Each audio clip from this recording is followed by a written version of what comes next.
My name is Tom Henry. I'm a freshman here at Chapman studying film studies, and that's it. And I could be telling everyone who asks that I come from the city, even though I really come from the suburbs, just because it's easier for me, while simultaneously tormenting the fine and true city residents, when I could be in the fine city, streetlights dim, hollow, and empty. Convince me, please, if there's anything I can't be. So yes, I would say I am an artist. You know, the saying goes that art imitates life, life imitates art. I believe that to be true, and I think I've always been an artist, and I seek artistic expression in my day-to-day life. So this is my room.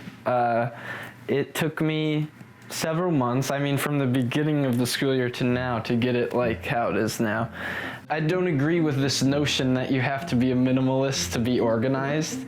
When I talk about my room, I would say that it helps me creatively to have all these things up. These are my walls. There's constant reference to art and different artists as well as nature.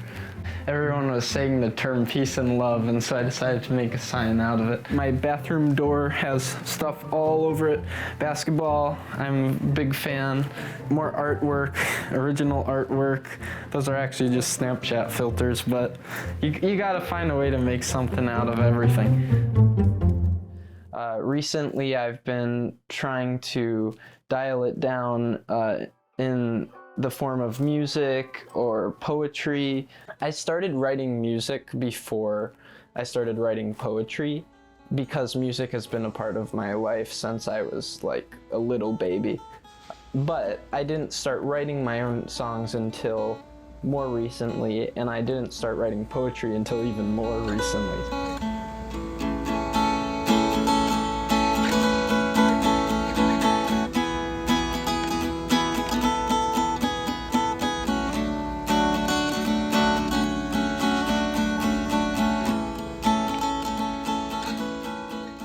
So my band's called Strawberry Blonde, and we started about 2020-ish. It's just me and my sister. She just turned 12 years old, and we make all kinds of different music. It's like an experiment, I would say. When I think about the songs that we've made and thus far, and the memories that we have making them and making videos and little performances, I think that it's memories that will be so important for both of us for our whole lives. I just released an EP back in November called Iris of Perception. It has 3 songs, and I wrote them all in my dorm, recorded them in my dorm. I think if they do anything, they kind of sum up where I was at that time. Can't tell if my stomach is empty or if it's full. Iris is glowing, looking over us. The iris of perception sees right through us.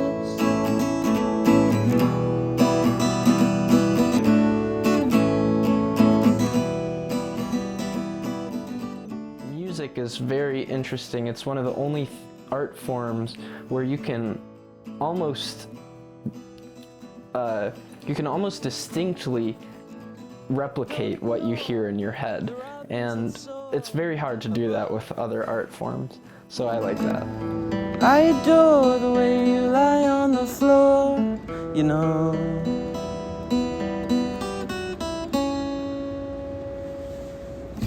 I would say that I don't write poems the same way that I write music. When I write a poem, I sit down and it's almost improvised completely in that moment. I like that ability because it feels real. I think a lot of times the first thing you think of is the most honest. Hey Tom, tell the story of the bottle cap man. There was once a man with bottle cap eyes.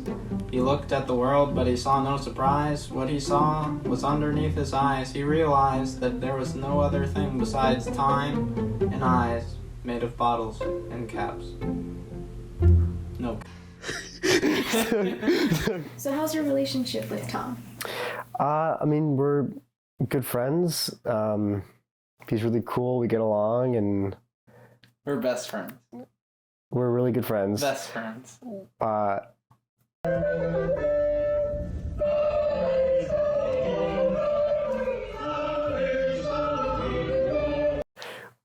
We met beginning of this year, and we were talking. We were with a group, and we went to this Mexican restaurant like 2 a.m.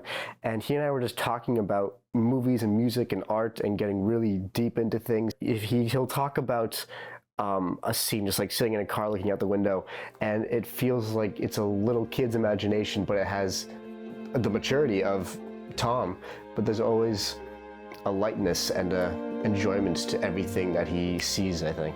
But that's okay because I have my oxygen for now. And that's okay, but don't ask me how. That's okay because I'll let everyone else figure it out. Well, I actually work on a farm myself.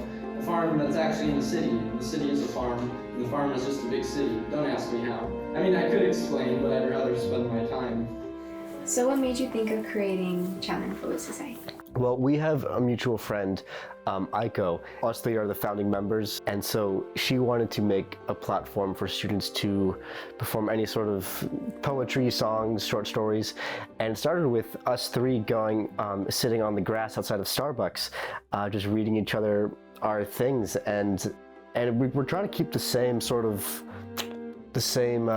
feel, yeah, as the original meetings, where it's just very chill. You can say anything, there's no judgment, and people have been sharing every time. There's never a time where there's no one who wants to share. There's always something, and a lot of the stuff is really, really good, so I think it's going pretty well. I want to have a good first meeting, but you're both so problematic. This is war. I'm gonna take your poetry and throw it on the floor. And you just can't ignore the way that you have this simple inability to look beyond the lines and see how much you both truly mean to me.